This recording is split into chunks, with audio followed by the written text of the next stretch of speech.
ایک صاحب میرے پاس آئے، کہا رزق کم ہے، کچھ عرصے کے بعد پھر ملا، کہا اس مشق اور محنت پہ اللہ پاک نے واقعی میرا رزق کھول دیا ہے اور میرا رزق وسیع کر دیا ہے اور میرے رزق میں راحت، رحمت اور برکت ہے۔ تو اللہ سے کبھی بھی نا رزق ایک نہ مانگیے گا، کبھی بھی رزق ایک نہ مانگیے گا، ہمیشہ اللہ سے دو رزق مانگے۔ اور قرآن کی بد دعا بہت سخت بد دعا ہوتی ہے، اور قرآن کی بد دعا سے بچو۔ ہمیں دنیا کی کائنات کے خزانے مل گئے، رزق روحانی نہ ملا، ہم کنگلے ہیں، ہم یتیم ہیں، ہم مسکین ہیں، ہم مفلس ہیں، ہم در بدر ہیں، ہم فٹ پاتیے ہیں، ہمارے پاس کچھ نہیں ہے، اور ہمیں رزق روحانی مل گیا تو انشاءاللہ ہم کامیاب ہیں۔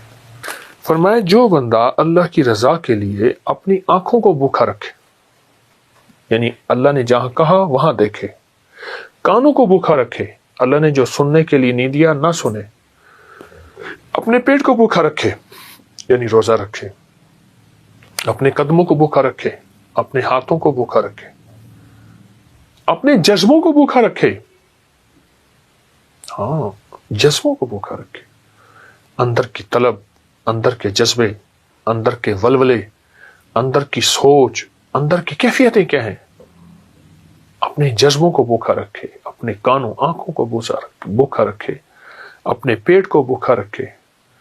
میں اللہ پاک خوش ہو کے کہتے ہیں میرے بندے، میں تیری نسلوں کو فقر سے بچاؤں گا، غربت سے بچاؤں گا، تنگ دستی سے بچاؤں گا۔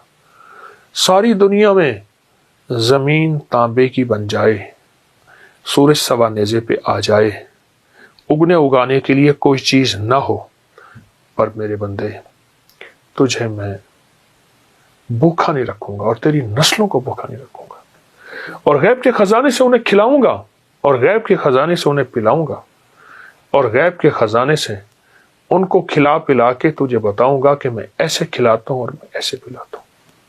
میں آپ کو ایک عجیب واقعہ سناؤں۔ ایک صاحب میرے پاس آئے، کہا رزق کم ہے، میں نے کہا اپنی نظروں کو پاک رکھ، اپنے کانوں کو پاک رکھ، اپنے جذبوں کو پاک رکھ، اپنی تنہائیوں کو پاک رکھ۔ مجھ سے کہنے لگا ہو گیا، کوئی وظیفہ بتائے۔ میں نے کہا یہ بہت بڑا وظیفہ ہے، اور اس میں مشق کرنی پڑتی ہے، اور اس میں محنت کرنی پڑتی ہے، اس میں بہت سارا کچھ جو ہے وہ نچھاور کرنا پڑتا ہے، اور بہت سی چیزیں چھوڑنی پڑتی ہیں اس ایک چیز کو حاصل کرنے کے لیے۔ چلا گیا، کچھ عرصے کے بعد پھر ملا، مجھ سے کہنے لگا بہت مشکل کام بتایا، میں تو اس کو آسان سمجھتا تھا، پر میں نے اس کی مشق کی ہے، اس پہ محنت کی ہے۔ تو میں نے اس پہ ملا کیا؟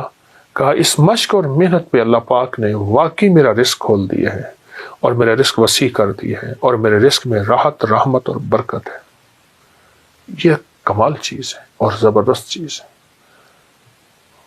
اپنے جذبوں کو، اپنی تنہائیوں کو، اپنے وجدان کیفیات کو پاک کریں گے انشاءاللہ، نظروں کو صاف پاک کر کے اللہ سے رزق کی وسعت مانگیں گے اور رزق کی برکت مانگیں گے اور عافیت مانگیں گے، تو انشاءاللہ ہم دنیا میں بھی کامیاب ہوں گے اور آخرت میں بھی کامیاب ہوں گے۔ ہماری دنیا بھی کامیاب ہوگی، ہماری آخرت بھی کامیاب ہوگی، اور ایسی کامیابی ہوگی جس کو کوئی دنیا کی طاقت ناکام نہیں کر سکتی، جس کو اللہ کامیاب کرنا چاہے۔ اللہ سے دو رزق مانگنے ہیں، اے اللہ رزق روحانی بھی عطا فرما، رزق جسمانی بھی عطا فرما۔ لیکن مجھے دسترخوان مولا وسیع چاہیے، آقا وسیع چاہیے، کریم وسیع چاہیے۔ رزق روحانی کیا ہے؟ رزق جسمانی تو وافر مقدار میں ہمیں مل چکا ہے، رزق روحانی کیا ہے؟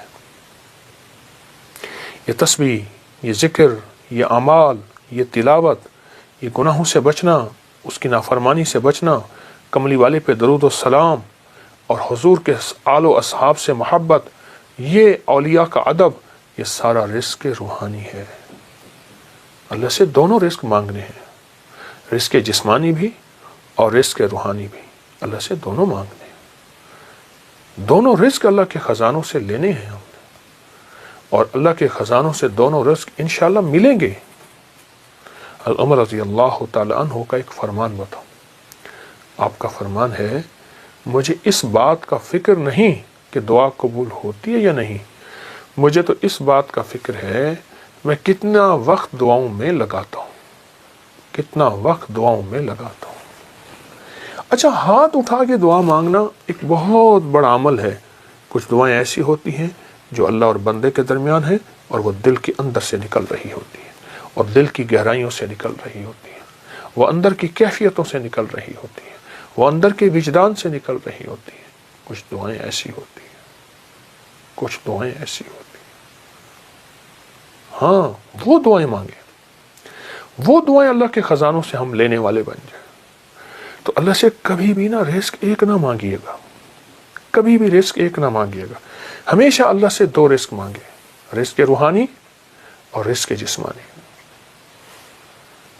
روحانی رزق آج تک نہیں سنا، وہ یہ ہے، اچھا ہمارے گھر میں روحانی دسترخوان لگتا ہے، جسمانی دسترخوان تو لگتا ہے، ٹیبل پہ نیچے کہیں دسترخوان پہ لگتا ہے، کیا روحانی دسترخوان بھی لگتا ہے؟ اس کو سوچیں۔ اگر روحانی دسترخوان نہیں لگتا تو آج کے بعد روحانی دسترخوان لگائیں، تلاوت روز ایک پارہ پڑھ لیں، نہیں پڑھ سکتے ایک پاؤ پڑھ لیں، نہیں پڑھ سکتے ایک ورق پڑھ لیں، قرآن کی زیارت کریں۔ میں ایک مری میں ایک جگہ جانا ہوا تو وہاں انہوں نے کہا ہمارے گھر میں کسی نے جادو کیا ہوا ہے، ہمارے گھر میں مشکلات ہیں، مسائل ہیں، الجھنیں ہیں، ناکامیاں ہیں، پریشانیاں ہیں، بہت زیادہ پریشانیاں تھیں۔ تو اللہ پاک نے دل میں ڈالا، کشف وغیرہ کے دعوے تو کر نہیں سکتا۔ میں نے کہا آپ کے گھر میں قرآن کی بد دعا ہے، اور پھر میں نے انہیں ایک واقعہ سنایا۔ ایک بہت بڑے درویش تھے، وہ ہر سال ایک جگہ جاتے تھے، چند دن وہاں گزارتے، لوگوں کو اللہ اللہ سکھاتے۔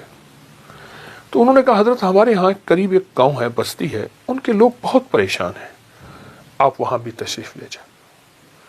وہاں گئے تو واقعی پریشان تھے لوگ، گھروں میں بیماریاں، جھگڑے، طلاقیں، تکلیفیں، مشکلات، بندشیں، مسائل رزق کے، گھر کے، اولاد کے، بہت پریشان۔ حضرت نے وہاں پہنچے تو غور سے سارے نظام پہ توجہ فرمائی، دیکھا۔ آپ نے فرمایا تمہارے گھروں میں قرآن کی سسکیاں سن رہا ہوں اور قرآن کی بد دعائیں سن رہا ہوں، اور قرآن کی بد دعا بہت سخت بد دعا ہوتی ہے، اور قرآن کی بد دعا سے بچو۔ حیران ہو گئے کہ قرآن بد دعا دیتا ہے؟ فرمایا قرآن کی سسکیاں بھی ہوتی ہیں، قرآن کی بد دعائیں بھی ہوتی ہیں، اس سے بچو۔ ان پڑھ ہو، نہیں پڑھ سکتے، قرآن پاک اٹھاؤ، چومو، اور باوضو، اور اس کی ہر سطر پہ پہلا کلمہ پڑھتے جاؤ، ہر سطر پہ پہلا کلمہ پڑھتے جاؤ۔ اور اگر پڑھے ہوئے ہو، ایک پارہ پڑھ لو، آدھا پارہ پڑھ لو، ایک پاؤ پڑھ لو، تھوڑا پڑھ لو، زیادہ پڑھ لو۔ میری درخواست یہ ہے، اللہ سے رزق روحانی منوائیں، اللہ میری نسلوں کے لیے رزق روحانی عطا فرما۔ ہمیں دنیا کی کائنات کے خزانے مل گئے، رزق روحانی نہ ملا، ہم کنگلے ہیں، ہم یتیم ہیں، ہم مسکین ہیں، ہم مفلس ہیں، ہم در بدر ہیں، ہم فٹ پاتیے ہیں، ہمارے پاس کچھ نہیں ہے، اور ہمیں رزق روحانی مل گیا تو انشاءاللہ ہم کامیاب ہیں۔